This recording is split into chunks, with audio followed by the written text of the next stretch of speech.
ಸಖತ್ತಾಗಿದೆ.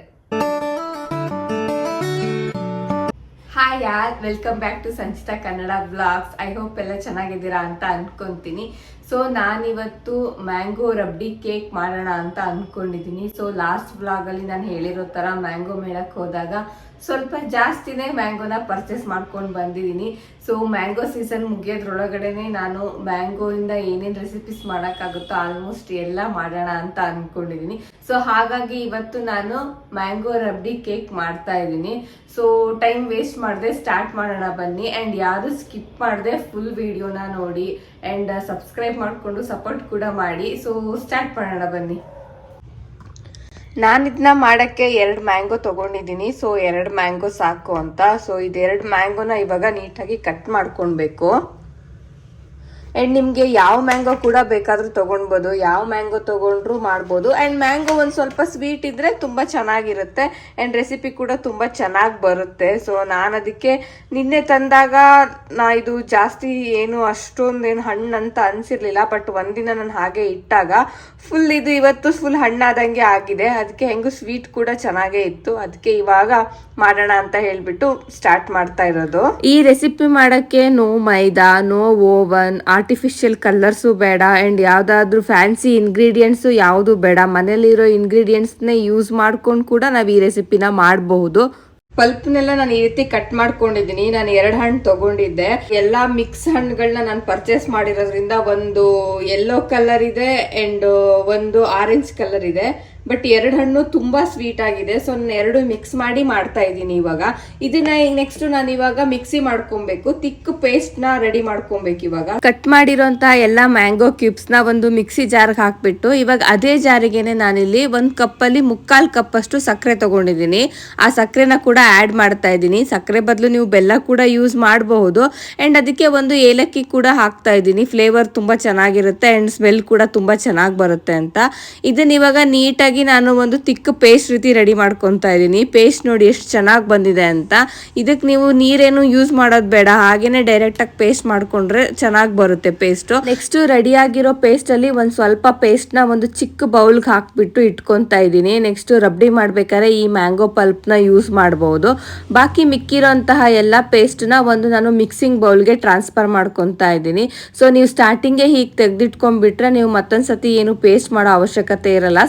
Separate starting ಅಲ್ಲೇ ಬೇರೆ ಬೇರೆ ಮಾಡಿಟ್ಕೊಂಡ್ಬಿಡ್ಬೇಕು. ನೆಕ್ಸ್ಟ್ ಇದಕ್ಕೆ ನಾನು ಒಂದು ಸ್ವಲ್ಪ ಬೆಣ್ಣೆ ತಗೊಂಡಿದ್ದೀನಿ. ಈ ಬೆಣ್ಣೆನ ನಾನು ಇವಾಗ ಸ್ವಲ್ಪ ಬಿಸಿ ಮಾಡ್ಕೊತಾ ಇದ್ದೀನಿ. ನೀವು ಬೆಣ್ಣೆ ಇಲ್ಲ ಅಂದ್ರೆ ತುಪ್ಪ ಕೂಡ ಯೂಸ್ ಮಾಡಬಹುದು. ಸೊ ಬೆಣ್ಣೆ ಅಥವಾ ತುಪ್ಪನೇ ಇದಕ್ಕೊಂಥರ ಮೇನ್ ಇಂಗ್ರೀಡಿಯೆಂಟ್ಸ್. ಕೇಕ್ ತುಂಬಾ ಸಾಫ್ಟ್ ಆಗಿ ಬರುತ್ತೆ. ಸೊ ನಾನಿಲ್ಲಿ ಕಾಯಿಸ್ಕೊಂಡಿರೋಂಥ ಬೆಣ್ಣೆನ ಇವಾಗ ಮ್ಯಾಂಗೋ ಪಲ್ಪ್ಗೆ ಆಡ್ ಮಾಡಿಬಿಟ್ಟು ನೀಟಾಗಿ ಮಿಕ್ಸ್ ಮಾಡ್ಕೊತಾ ಇದ್ದೀನಿ. ನೀವು ಅದನ್ನ ತುಂಬಾ ನೀಟಾಗಿ ಮಿಕ್ಸ್ ಮಾಡ್ಕೊಬೇಕು. ನೆಕ್ಸ್ಟ್ ಇದಕ್ಕೆ ನಾನಿಲ್ಲಿ ರವೆ ಯೂಸ್ ಮಾಡ್ತಾ ಇದ್ದೀನಿ, ಸೂಜಿ ರವೆ. ನಿಮಗೆ ಸೂಜಿ ರವೆ ಇಲ್ಲ ಅಂತ ಅಂದ್ರೆ ನೀವು ಬೇಕಾದ್ರೆ ಉಪ್ಪಿಟ್ಟು ಮಾಡ್ತಾರಲ್ಲ ಆ ರವೆ ಕೂಡ ಯೂಸ್ ಮಾಡಬಹುದು. ಸೊ ನಾನೀಗ ರವಾನ ಯೂಸ್ ಮಾಡಿಬಿಟ್ಟು ಮಾಡ್ತಾ ಇರೋದ್ರಿಂದ ಸೂಜಿ ರವೆನೇ ಯೂಸ್ ಮಾಡ್ತಾ ಇದ್ದೀನಿ. ತುಂಬಾ ಚಿಕ್ಕದಾಗಿರೋದ್ರಿಂದ ಕೇಕ್ ಕೂಡ ತುಂಬಾ ಚೆನ್ನಾಗಿ ಬರುತ್ತೆ ಅಂತ. ಅಂಡ್ ಇವಾಗ ನೋಡಿ ಫುಲ್ ಮಿಕ್ಸ್ ಮಾಡಿದ್ಮೇಲೆ ಈ ಕನ್ಸಿಸ್ಟೆನ್ಸಿಗೆ ಬರಬೇಕು. ಅದು ತುಂಬಾ ನೀರು ಇರಬಾರ್ದು, ತುಂಬಾ ದಪ್ಪನೂ ಇರಬಾರ್ದು. ನೆಕ್ಸ್ಟ್ ಇದನ್ನ ಒಂದು ಅರ್ಧ ಗಂಟೆ ನಾನು ಕವರ್ ಮಾಡಿ ಮುಚ್ಚಿಡ್ಬೇಕಾಗುತ್ತೆ. ಸೊ ಒಂದು ಅರ್ಧ ಗಂಟೆ ಮುಚ್ಚಿಟ್ಟಿದ್ದೀನಿ. ಇನ್ ಮೀನ್ ವೈಲು ನಾವಿವಾಗ ರಬ್ಡಿಗೆ ರೆಡಿ ಮಾಡ್ಕೊಳ್ಳೋಣ. ನಾನು ರಬ್ಡಿ ಮಾಡೋಕ್ಕೆ ಇಲ್ಲಿ ಒಂದು ಅರ್ಧ ಲೀಟ್ರಷ್ಟು ಹಾಲು ತಗೊಂಡಿದ್ದೀನಿ. ಆ ಹಾಲನ್ನ ಇವಾಗ ಚೆನ್ನಾಗಿ ಕಾಯಿಸ್ಬೇಕು. ಅದು ಯಾವ ರೀತಿ ಕಾಯಿಸ್ಬೇಕು ಅಂದ್ರೆ ನಾವು ತಗೊಂಡಿರೋ ಅರ್ಧ ಲೀಟರ್ ಹಾಲು ಚೆನ್ನಾಗಿ ಬಾಯ್ಲ್ ಆಗಿಬಿಟ್ಟು ಒಂದು 1/4 ಲೀಟರ್ ಬರೋವರೆಗೂ ನೀಟಾಗಿ ನಾವು ಕಾಯಿಸ್ಕೊಬೇಕಾಗುತ್ತೆ. ಸೊ ಇದೊಂದು ಸ್ವಲ್ಪ ಟೈಮ್ ತಗೊಳುತ್ತೆ. ಒಂದು 10 to 15 ಮಿನಿಟ್ಸ್ ಬೇಕಾಗುತ್ತೆ. ಇದಕ್ಕೆ ಇವಾಗ ನೆಕ್ಸ್ಟ್ ನಾನು ಒಂದು 2 ಸ್ಪೂನ್ ಅಷ್ಟು ಕಂಡೆನ್ಸ್ ಮಿಲ್ಕ್ ನ ಯೂಸ್ ಮಾಡ್ತಾ ಇದ್ದೀನಿ. ಕಂಡೆನ್ಸ್ ಮಿಲ್ಕ್ ಇಲ್ಲ ಅಂತ ಅಂದ್ರೇನು ನೀವು ಸಕ್ಕರೆ ಕೂಡ ಯೂಸ್ ಮಾಡಬಹುದು. ಸೊ ನಾನು ಅವಾಗಲೇ ಹೇಳ್ದಂಗೆ ಯಾವುದು ಫ್ಯಾನ್ಸಿ ಇಂಗ್ರೀಡಿಯೆಂಟ್ಸ್ ಬೇಡ ಇದಕ್ಕೆ.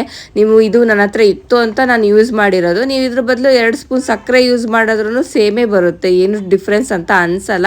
ಸೊ ನೆಕ್ಸ್ಟ್ ಅದನ್ನ ಒಂದು 2 ನಿಮಿಷ ನಾವು ಚೆನ್ನಾಗಿ ತಿರ್ಸ್ಬಿಟ್ಟು ಗ್ಯಾಸ್ ಆಫ್ ಮಾಡಿಬಿಟ್ರೆ ಅದು ಫುಲ್ ಕೂಲ್ ಆಗಕ್ಕೆ ಬಿಟ್ಬಿಡ್ಬೇಕು. ನೆಕ್ಸ್ಟ್ ನಾನಿಲ್ಲಿ ಅರ್ಧ ಗಂಟೆ ಇಟ್ಟಿರೋಂತಹ ರವೆ ಮತ್ತೆ ಮ್ಯಾಂಗೋ ಪಲ್ಪು ರೆಡಿ ಆಗಿದೆ. ಕನ್ಸಿಸ್ಟೆನ್ಸಿ ಕೂಡ ತುಂಬಾ ಚೆನ್ನಾಗಿ ಬಂದಿದೆ. ಇಷ್ಟೇ ಕನ್ಸಿಸ್ಟೆನ್ಸಿ ಇರಬೇಕು.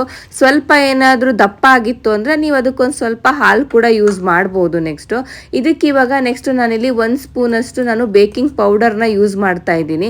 ಬೇಕಿಂಗ್ ಪೌಡರ್ ಇಲ್ಲ ಅಂದರೆ ಒಂದು ಅರ್ಧ ಸ್ಪೂನಷ್ಟು ಬೇಕಿಂಗ್ ಸೋಡಾ ಕೂಡ ಯೂಸ್ ಮಾಡಬಹುದು. ಸೊ ಬೇಕಿಂಗ್ ಪೌಡರ್ನ ಹಾಕ್ಬಿಟ್ಟು ಚೆನ್ನಾಗಿ ಮಿಕ್ಸ್ ಮಾಡ್ತಾ ಇದ್ದೀನಿ. ಮಿಕ್ಸ್ ಮಾಡಿಬಿಟ್ಟು ಜಾಸ್ತಿ ಹೊತ್ತು ಇಡಬಾರ್ದು, ಇದನ್ನು ತಕ್ಷಣ ಬೇಕ್ ಮಾಡೋಕ್ಕೆ ರೆಡಿ ಮಾಡಿಬಿಡಬೇಕು.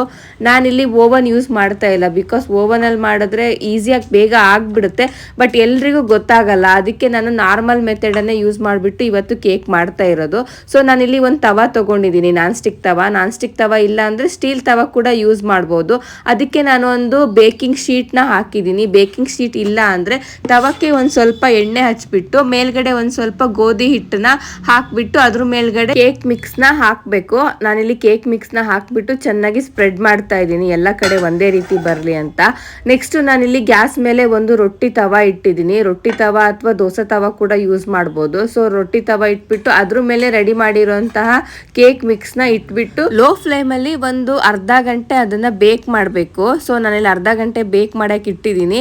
ಆ್ಯಂಡ್ ಅಷ್ಟೊತ್ತಿಗೆ ಇಲ್ಲಿ ನೋಡಿ ಈ ರಬ್ಡಿ ಕೂಡ ಮಿಕ್ಸು ತುಂಬ ತಣ್ಣಗೆ ಆಗ್ಬಿಟ್ಟಿದೆ, ಫುಲ್ ಕೂಲ್ ಆಗಿದೆ. ಇದಕ್ಕೆ ಇವಾಗ ಸ್ಟಾರ್ಟಿಂಗಲ್ಲಿ ನಾನು ತೆಗೆದಿಟ್ಕೊಂಡಿದ್ನಲ್ಲ ಮ್ಯಾಂಗೋ ಪಲ್ಪ್, ಅದನ್ನ ಇವಾಗ ನಾನು ಆ್ಯಡ್ ಮಾಡ್ತಾ ಇದ್ದೀನಿ. ಸೊ ಇವಾಗ ಇದನ್ನು ಚೆನ್ನಾಗಿ ಆ್ಯಡ್ ಮಾಡಿಬಿಟ್ಟು ಮಿಕ್ಸ್ ಮಾಡಿಕೊಂಡ್ರೆ ನಿಮಗೆ ಆಲ್ಮೋಸ್ಟ್ ರಬ್ಡಿ ರೆಡಿ ಆದಂಗೆ. ಇಷ್ಟೇ ಕೂಡ ಮಾಡ್ಕೊಂಡು ತಿನ್ಬೋದು, ಅಥವಾ ಇದಕ್ಕೆ ಇವಾಗ ಒಂದು ಸ್ವಲ್ಪ ಏಲಕ್ಕಿ ಪುಡಿ ಕೂಡ ಹಾಕ್ಬೋದು. ಏಲಕ್ಕಿ ಪುಡಿ ಹಾಕಿದ್ರೆ ಫ್ಲೇವರ್ ತುಂಬ ಚೆನ್ನಾಗಿ ಬರುತ್ತೆ. ಸೊ ಅದಕ್ಕೆ ನಾನು ಕೂಡ ಇದಕ್ಕೊಂದು ಸ್ವಲ್ಪ ಏಲಕ್ಕಿ ಪುಡಿನ ಮಿಕ್ಸ್ ಮಾಡಿದ್ದೀನಿ. ತುಂಬ ಕಡಿಮೆ ಟೈಮ್ ಇತ್ತು ಅಂದಾಗ ಜಸ್ಟ್ ಈ ಥರ ರಬ್ಡಿ ಕೂಡ ಮಾಡ್ಕೊಂಡು ತಿನ್ಬೋದು. ಇದು ಅಷ್ಟೇ ತುಂಬ ಚೆನ್ನಾಗಿರುತ್ತೆ. ಸ್ವಲ್ಪ ಹೊತ್ತು ಫ್ರಿಜ್ಜಲ್ಲಿ ಇಟ್ಟರೆ ಇನ್ನೂ ಕೂಲಾಗಿರುತ್ತೆ ಆಮೇಲೆ ತಿನ್ನೋದಕ್ಕೆ ಕೂಡ. ಇಲ್ಲಿ ನೆಕ್ಸ್ಟ್ 30 ಮಿನಿಟ್ಸ್ ಆದಮೇಲೆ ಕೇಕ್ ಕೂಡ ರೆಡಿ ಆಗಿದೆ. ಸೊ ಈಗ ಕೇಕು ಕರೆಕ್ಟಾಗಿ ಪರ್ಫೆಕ್ಟಾಗಿ ಬೆಂದಿದೆ. ನಾನು ಅದನ್ನು ಇವಾಗ ಒಂದು ಪ್ಲೇಟ್ಗೆ ಡಿಮೋಲ್ಡ್ ಮಾಡಿಬಿಟ್ಟು ನಾನು ಹಾಕಿರೋಂಥ ಬೇಕಿಂಗ್ ಶೀಟ್ನ ರಿಮೂವ್ ಮಾಡ್ತಾ ಇದ್ದೀನಿ. ನೀವು ಅದು ರಿಮೂವ್ ಮಾಡಿದ್ಮೇಲೆ ನಿಮಗೆ ಯಾವ ಥರ ಕೇಕ್ ಮಾಡಿದ್ರೂ ಸ್ಟಾರ್ಟಿಂಗ್ ಈ ಥರ ಒಂದು ಲೇಯರು ಬ್ರೌನ್ ಕಲರ್ ಬಂದಿರುತ್ತೆ. ಅದು ಬೇಡ ಅಂತ ಅಂದರೆ ನೀವು ಕಟ್ ಕೂಡ ಮಾಡ್ಕೊಳ್ಬಹುದು. ನಾನು ಕಟ್ಟೇನೂ ಮಾಡಿಲ್ಲ. ನೆಕ್ಸ್ಟ್ ಅದನ್ನು ನಾನು ತವಕ್ಕೇನೆ ಮತ್ತೆ ಟ್ರಾನ್ಸ್ಫರ್ ಮಾಡಿಬಿಟ್ಟು ನೆಕ್ಸ್ಟ್ ಅದಕ್ಕೆ ನಾನು ಇವಾಗ ಒಂದು ಫೋರ್ಕ್ ತೊಗೊಂಡು ಚೆನ್ನಾಗಿ ಚುಚ್ತಾ ಇದ್ದೀನಿ, ಅಥವಾ ನೀವೊಂದು ಟೂತ್ ಪಿಕ್ ತೊಗೊಂಡು ಚೆನ್ನಾಗಿ ಚುಚ್ಚಿಬಿಟ್ಟು ಅದ್ರ ಮೇಲ್ಗಡೆ ರಬ್ಡಿ ಹಾಕಿದ್ರೆ ಕೇಕ್ ಒಳಗಡೆ ಎಲ್ಲ ರಬ್ಡಿ ಫುಲ್ ಒಳಗಡೆ ಹೋಗ್ಬಿಟ್ಟು ಸ್ವಲ್ಪ ಸಾಫ್ಟು ಮತ್ತು ಸ್ಪಾಂಜಿಯಾಗಿ ಬಂದುಬಿಡುತ್ತೆ. ಅದಕ್ಕೆ ನಾನು ಈ ರೀತಿ ಚೆನ್ನಾಗಿ ಹಾಕಿದ್ದೀನಿ. ನೆಕ್ಸ್ಟ್ ಅದಕ್ಕೆ ಡೆಕೋರೇಷನ್ಗೆ ಅಂತ ಹೇಳಿಬಿಟ್ಟು ಸ್ವಲ್ಪ ಮ್ಯಾಂಗೋನ ಕಟ್ ಕೂಡ ಮಾಡಿಟ್ಕೊಂಡಿದೆ. ಇದೆಲ್ಲ ಆಪ್ಷನಲ್ಲು, ಅಷ್ಟೇ ಕೂಡ ಮಾಡ್ಕೊಂಡು ತಿನ್ನಬಹುದು. ಬಟ್ ಇದೆಲ್ಲ ಸ್ವಲ್ಪ ನೋಡೋಕ್ಕಿಂತ ಡೆಕೋರೇಟಿವ್ ಆಗಿದ್ರೆ ನೋಡೋಕ್ಕೂ ತುಂಬ ಇಷ್ಟ ಆಗುತ್ತೆ ಅಂತ ಹೇಳಿಬಿಟ್ಟು ನಾನಿಲ್ಲಿ ಸ್ವಲ್ಪ ಮ್ಯಾಂಗೋ ಮತ್ತು ಗುಲಾಬಿ ದಳಗಳನ್ನು ಕೂಡ ಯೂಸ್ ಮಾಡಿದ್ದೀನಿ, ತೊಳೆದ್ಬಿಟ್ಟು ಯೂಸ್ ಮಾಡಿದ್ದೀನಿ. ನೋಡೋಕ್ಕೂ ತುಂಬ ಚೆನ್ನಾಗಿ ಬಂದಿತ್ತು ಆ್ಯಂಡ್ ಟೇಸ್ಟು ಅಷ್ಟೇ ತುಂಬ ಚೆನ್ನಾಗಿ ಬಂದಿತ್ತು. ನಾನು ಮಾಡಿರೋ ಎಲ್ಲ ಮ್ಯಾಂಗೋ ರೆಸಿಪಿನಲ್ಲಿ ಇದೇ ನನ್ನ ಫೇವ್ರೇಟ್. ಇವಾಗ ನಾನು ಇದನ್ನು ನೆಕ್ಸ್ಟ್ ಮತ್ತೆ ಇನ್ನೊಂದು ಸತಿ ಮಾಡಬೇಕು ಅಂತ ಅಂದ್ಕೊಂಡಿದ್ದೀನಿ. ಎಷ್ಟು ಚೆನ್ನಾಗಿ ಬಂದಿತ್ತು ಅಂದರೆ ತುಂಬ ಸಾಫ್ಟಾಗಿ ಬಂದಿತ್ತು ಆ್ಯಂಡ್ ಸ್ಪಾಂಜಿಯಾಗಿ ಬಂದಿತ್ತು. ತಿನ್ನೋದಕ್ಕೆ ಮಾತ್ರ ತುಂಬ ಚೆನ್ನಾಗಿತ್ತು. ಅದನ್ನು ಬೇಕಾದರೆ ಒಂದು 1/2 hour ಫ್ರಿಜ್ಜಲ್ಲಿ ಇಟ್ಬಿಟ್ಟು ಆಮೇಲೆ ಕೂಡ ಬೇಕಾದರೆ ತೆಕ್ಕೊಂಡು ತಿಂದರೆ ಇನ್ನೂ ಚೆನ್ನಾಗಿ ಅನಿಸುತ್ತೆ. ಎಲ್ಲದು ಇಂಗ್ರೀಡಿಯೆಂಟ್ಸು ಕರೆಕ್ಟಾಗಿ ಮ್ಯಾಚ್ ಆಗಿತ್ತು, ಟೇಸ್ಟ್ ಕೂಡ ತುಂಬ ಚೆನ್ನಾಗಿ ಬಂದಿತ್ತು.